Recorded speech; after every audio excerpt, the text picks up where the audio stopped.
ఇక దీని తర్వాత మరొక అంశాన్ని చూద్దాం. ఏంది, నేనేం పెట్టిన టైటిల్ ఆర్టీసీది పెట్టిన. ఏమని పెట్టిన అంటే సమ్మెకు సై అంటుర్రు అని పెట్టిన. పూర్తి స్థాయిలో కూడా ఏంది ఇక్కడ పూర్తిగా కూడా తెలంగాణ రాష్ట్ర వ్యాప్తంగా కూడా పూర్తిగా జరిగే ఎపిసోడ్ ఏంటంటే ఈ రాష్ట్రంలో పూర్తిగా కూడా ఇక్కడ సమ్మె సైరన్ మోగింది అని పెట్టిన. ఎందుకు పెట్టిన, ఈ సమ్మెకు సంబంధించి పూర్తి స్థాయిలో కూడా సమ్మె సైరన్ అని పెట్టిన. ఈ సమ్మె సైరన్ పంచాయతీ ఏంటంటే ఇగో ఇదే, ఏది ఆర్టీసీది. ఆర్టీసీ సమ్మెపై యాజమాన్యం హ్యాండ్స్ ఆఫ్. కార్మికుల సమ్మెకు మిగిలింది 2 రోజులు. చర్చలకు ఆహ్వానించకపోతే సమ్మె తథ్యం. సంఘాలు ఆర్టీసీ కార్మిక సంఘాలు ఇచ్చిన సమ్మె పిలుపుపై సంస్థ యాజమాన్యం చేతులెత్తేసినట్టుగా తెలుస్తుంది. కార్మిక సంఘాలు ఇచ్చిన నోటీస్ ప్రకారం సమ్మెకి ఇంకా 2 రోజులు మాత్రమే మిగిలి ఉన్నాయి. ఈ నేపథ్యంలో ఆదివారం సాయంత్రం లేదా సోమవారం ఉదయం ప్రభుత్వం చర్చలకు పిలుస్తుందని భావిస్తున్న ఆర్టీసీ యాజమాన్యం ఆ దిశగా ఎటువంటి సంకేతాలకు వెలువడం లేదు. దీంతో సమ్మె తథ్యమనే భావన నెలకొన్నది. అయితే సమ్మెపై రవాణా శాఖ మంత్రి పొన్నం ప్రభాకర్ గౌడ్ ఆర్టీసీ యాజమాన్యంతో మాట్లాడినట్టుగా మరో వర్గం కూడా చెప్పిన పరిస్థితి కనబడుతుంది. రెండోది, ఉపాధి ఉద్యోగుల సమ్మె సైరన్. రాష్ట్ర వ్యాప్తంగా ఎస్ఆర్డిఎస్ సిబ్బంది నిరసనలు. నేడు రేపు మంత్రులకు వినతి పత్రాల సమర్పణ. డిమాండ్లు నెరవేర్చకుంటే మే 20 తర్వాత సమ్మె. సర్కార్కు ఎస్ఆర్డిఎస్ ఉద్యోగుల జేఏసీ హెచ్చరిక. ఇక దాంతో పాటుగా మరొక అంశం ఏంది, సర్కార్ భద్రతను నమ్మలేము, హెల్త్ పాలసీ తీసుకోండి, టర్మ్ పాలసీ తీసుకుంటే మరింత ఉత్తమం. పోలీస్ శాఖ సిబ్బందికి ఉన్నతాధికారుల సూచనలు. ఆరోగ్య భద్రతా కార్డు ద్వారా అందని ప్రైవేటు వైద్యం. నిధుల విడుదలలో కాంగ్రెస్ ప్రభుత్వం తీవ్ర జాప్యం. సర్కారీ స్కీమ్లపైన ఆధారపడద్దని అధికారుల సలహా. ఈ నెలలోనే వేతనాలు ఆలస్యమే. మానసికంగా ఆర్థికంగా సిద్ధంగా ఉండాలి. అధికారుల నుంచి హోంగార్డులకు ఆదేశాలు అంటూ కూడా చెప్పిన పరిస్థితి కనబడుతుంది. 1, 2, 3, 4 కట్టాలలో మరేమంతన్న ప్రభుత్వం ఉంది. అయితే ఆర్టీసీ సమ్మె ఎందుకు చేస్తుంది? వాళ్ళ డిఏలు ఉన్నాయి, పిఏలు ఉన్నాయి, వాళ్ళకి రావాల్సిన పే స్కేల్ ఉన్నది, వాళ్ళ ఆరోగ్య భద్రత ఉన్నది. 1 కాదు 2 కాదు. మొట్టమొదటిసారిగా మా ఆర్టీసీ తెలంగాణలో అదేంది, మహిళలకు ఉచిత బస్సు ప్రయాణం అన్నది. ఈ ఉచిత బస్సు ప్రయాణం అందరికీ తెలిసింది కదా. ఆర్టీసీ ఉచిత బస్సు ప్రయాణం మహిళలకు మాత్రమే. అంటే మరి మగోళ్ళకు లేదా అంటే మగోళ్ళకు మరి క్యాబ్లు ఫ్రీ ఇస్తాడో, ఆటోలు ఫ్రీ ఇస్తాడో, లేకపోతే రేవంత్ అన్ననే తలో కారు పంపిస్తాడు, ఇక తెలియదు. మరి ఆ లోన్లలో ఏమైనా ఇస్తాడేమో తెలియదు. కానీ ఇక్కడ ఏమైపోతుంది అంటే ఇప్పటికే మనోడు 300 కోట్ల నుండి 500 కోట్ల దాకా జమ చేయాలి. బాకీ 500 కోట్ల దాకా జమ చేయాల్సిన పరిస్థితి కనబడుతుంది. ఇక్కడ ఏంది అంటే తెలంగాణ ప్రాంత ప్రజలందరూ కూడా ఆలోచించాల్సిన విషయం ఏంది అంటే ఇప్పుడు ఆర్టీసీని ఉచితంగా మహిళలకు ఫ్రీ ఇచ్చిళ్ళు. ఏది, ఆధార్ కార్డు చూపెడితే సరిపోతుంది అని చెప్పిళ్ళు. ఆధార్ కార్డు చూపెడితే కేల్కతం దుకాణం బంద్. నువ్వు ఎక్కడైనా ఎక్కచ్చు, ఎక్కడైనా దిగచ్చు. నీకు మళ్ళీ టికెట్ కూడా ఇస్తారు. నువ్వు ఆధార్ కార్డు తీసి చూపెట్టంగానే నీకు టికెట్ కూడా ఇస్తారు. అది చెకింగ్ కూడా వస్తుంది, మీరు చూపెట్టాలి. ఇప్పుడు విషయం ఏంది అంటే ఇప్పుడు ఆర్టీసీకి బస్సు ఉంటుంది కదా, బస్సులో డీజిలే కదా పోసేది. ఈ డీజిల్కి పైసలు ఎవరు ఇవ్వాలండి? ఒకటి డీజిల్కు పైసలు యాడ్ నుండి వస్తాయి. రెండోది, ఈ ఆర్టీసీకి డ్రైవర్ ఉంటాడు కదా, ఈయనకి ఎక్కడి నుండి ఇవ్వాలి. తర్వాత కండక్టర్ అంటాం కదా, ఈ కండక్టర్కి పైసలు ఏడు ఇవ్వాలి. తర్వాత డిపో ఉంటుంది. ఇక్కడ డిపోలో పోతే దానికి ఏమన్నా రిపేర్లు ఉంటే చేస్తారు. ఈ రిపేర్ వాళ్ళకి పైసలు ఏడు ఇవ్వాలి. డిపో మేనేజర్ ఉంటాడు, ఈ మేనేజర్కి ఏడ పైసలు ఇవ్వాలి. తర్వాత దీనికి చెకింగ్ వాళ్ళు ఉంటారు, ఈ చెకింగ్ వాళ్ళకి పైసలు యాడ్ నుండి తెస్తారండి. ఇప్పుడు ఆర్టీసీ ఉచిత ప్రయాణం అన్నారు. ఒక్క మన వల్ల అంటే మనం రోజువారీగా ఆర్టీసీలో ప్రయాణం చేస్తే ఇన్ని రకాలుగా మహిళలకు ఫ్రీ ఇస్తా అని చెప్పి ఇన్ని రకాలుగా ఏది ఆర్టీసీ లాస్ అవుతాను అంటే నష్టాలలో నడుస్తుంది. లాభాల బాట కాదు, నష్టాలలో నడుస్తుంది. మరి ఈ నష్టాలలో నడుస్తున్న ఆర్టీసీకి ఉచిత బస్సు ప్రయాణం మహిళలకు అనేది ఎంతవరకు కరెక్ట్ అనేది మీకు వదిలేస్తాను. రెండోది, ఇన్ని జరిగినాయి కదా.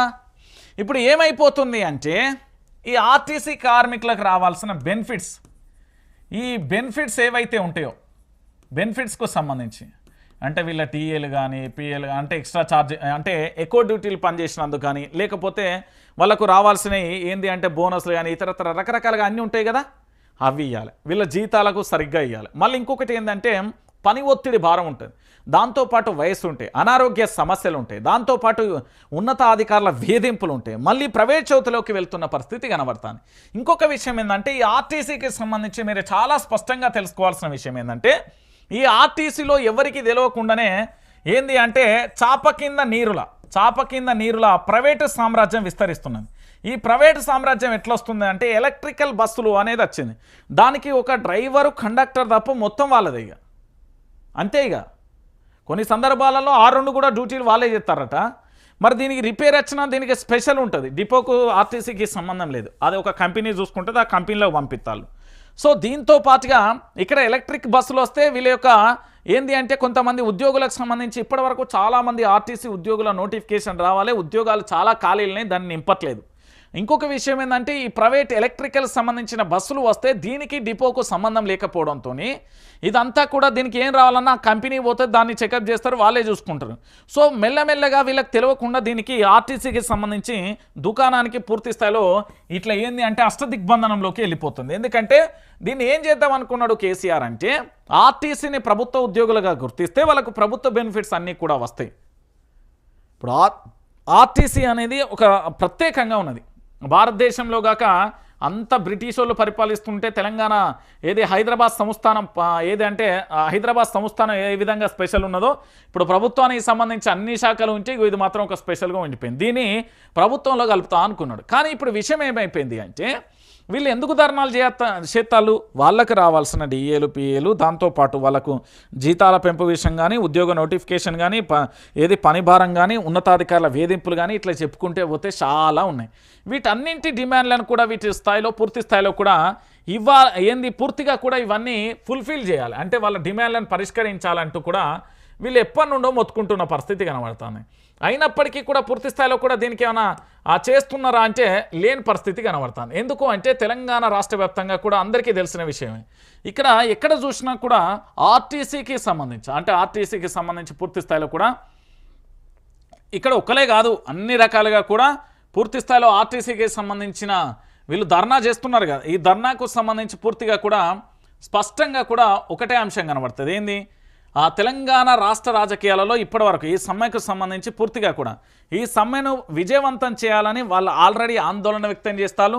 ఆందోళనకు సంబంధించి భారీ స్థాయిలో ఉండబోతుంది. వీళ్ళకి రావాల్సినవి అన్నీ కూడా ఇవ్వాలని కూడా చెప్తున్న పరిస్థితి కనబడుతుంది. మరి గిట్లనే ఉంటే పరిస్థితి ఏంది అనేది కూడా మనం ఆలోచించుకోవాల్సిన పరిస్థితి కనబడుతుంది. ఇక్కడ ఏంది 2 ప్రధానమైన డిమాండ్లు పెట్టిల్లు. ఏం పెట్టిల్లు? ఆర్టీసీ కార్మికుల సమ్మె డిమాండ్లలో ప్రధానమైనటువంటివి ఒకటి, తమను ప్రభుత్వంలో విలీనం చేసుకోవాలి, మమ్మల్ని ప్రభుత్వంలో పూర్తి స్థాయిలో కూడా విలీనం చేసుకోవాలి ఒకటి. రెండోది ఏంది? ప్రభుత్వంలో విలీనం చేసుకోవాలనేది మొదటి డిమాండ్.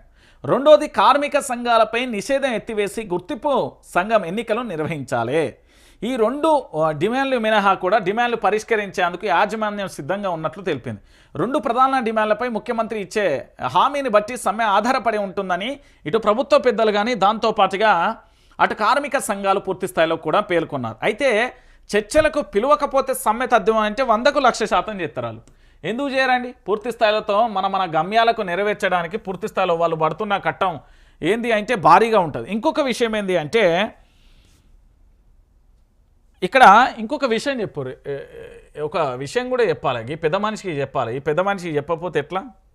వీళ్ళకి ఆర్టీసీ గురించి నీకు నొప్పి ఏమవుతుంది? ఆర్టీసీ బస్సులలో ప్రయాణం చేసేది మొత్తంగా నిరుపేదలు మాత్రమే ఉన్నారు. అలాంటి వారికి ఉచితంగా ఇవ్వాల్సిందే. నీకు న్యూస్ చెప్పేందుకు డబ్బులు ఎవరు ఇస్తున్నారు?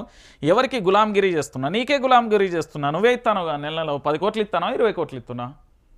అది పెట్టడానికి కొంచెమైన మానవత్వమైన కోణంలో ఇంటికాడ అయ్యవ బాయిల కాడికి పోతారు, రోజు బస్సులో తిరుగుతారు. ఎవరు పోతారు రోజు బస్సులల్లో? ప్రభుత్వ టీచర్లు పోతారు, ప్రైవేట్ కంపెనీలలో పనిచేసే మహిళలు పోతారు, ఉద్యోగాలు చేసే వాళ్ళు మాత్రమే పోతారు. మళ్ళీ ఇంకొక విషయం, బస్సులు సరిగ్గా టైంకి వస్తలేవు. చెప్పపోయినా మరి నీకు ఉచితం వస్తుందేమో, కానీ దాని మీద ఆ ఉచితానికి సంబంధించి మళ్ళీ మన మీద పెట్టే పిండుతాళ్ళు. ఈ పిల్లగానికి సగం తెలిస్తే గిట్టనే ఉంటుంది. మళ్ళీ ట్యాక్సీల రూపంలో రకరకాలుగా అనేక రకాలుగా మన మీద వేసి మన మెడ మీద వేసి తొక్కుతుర్రు. నీకు అర్థమైతలేదు, పిండుతారు, మన దగ్గర వసూలు చేస్తారు. అందుకే లిక్కర్ షాపులకు భారీగా పర్మిషన్లు ఇచ్చి గుడెనక బడి ముంగట అన్ని చోట్ల కూడా లిక్కర్లకు బార్లకు 12-1 దాకా పర్మిషన్లు ఇచ్చేసి భారీగా అమ్మాలని అంబార్కా శాఖకు సంబంధించి టార్గెట్లు ఇస్తే వాళ్ళు ఒకటే మొత్తుకుంటున్నారు. ఇక్కడ విషయం ఏంది అంటే నీకు ఒక్క ఆర్టీసీని ఉచితం చూపెట్టేసి ఆ తర్వాత అందరికీ ఎంతమందికి ఇబ్బంది పెట్టాలో అన్ని రకాలుగా ఇబ్బంది పెడుతున్న పరిస్థితి కనబడుతుంది. ఇప్పుడు రేవంత్ సర్కార్కు ఒక్క ఆర్టీసీ సమ్మె అనుకుంటే అది పొరపాటే. ఉపాధి ఉద్యోగుల సమ్మె ఉన్నది, దాంతోపాటు సర్కారు భద్రతను నమ్మలేమని హెల్త్ పాలసీ తీసుకోమని పోలీసు వాళ్ళే చెప్తుర్రు. పోలీసు వాళ్ళే నమ్ముతలేరు. ఇక మనం ఎట్లా నమ్మాలి సర్కార్ను? సర్కారు భద్రతను నమ్మలేము, హెల్త్ పాలసీ తీసుకోండి. టర్మ్ పాలసీ కూడా తీసుకుంటే మరింత ఉత్తమం. పోలీస్ శాఖ సిబ్బందికి ఉన్నతాధికారుల సూచనలు. ఆరోగ్య భద్రతా కార్డు ద్వారా అందని ప్రైవేటు వైద్యం. నిధుల విడుదలతో కాంగ్రెస్ ప్రభుత్వం తీవ్ర జాప్యం. సర్కారు స్కీమ్లపైన ఆధారపడొద్దని అధికారులకు సలహా. పోలీసు వాళ్ళే నమ్ముతలేరు. ఇక మనం ఎట్లా నమ్మాలి సామాన్యులు? ఒకసారి మనం అందరం కూడా ఆలోచించాల్సిన విషయం ఏంటంటే, ఇదంతా కూడా పూర్తి స్థాయిలో సర్కారు భద్రతను మనం నమ్మలేం అంటూ పూర్తి స్థాయిలో పోలీస్ శాఖనే చెప్పింది. ఇక మనం ఏడా నమ్ముతాం? ఇక చెప్పురు, మీరే చెప్పురు తెలంగాణ ప్రాంత బిడ్డలారా, ఇక మీరే చెప్పురు తెలంగాణ ప్రాంత ప్రజలారా, ఇక ఆలోచించుకోరు. ఇక దాంతో పాటుగా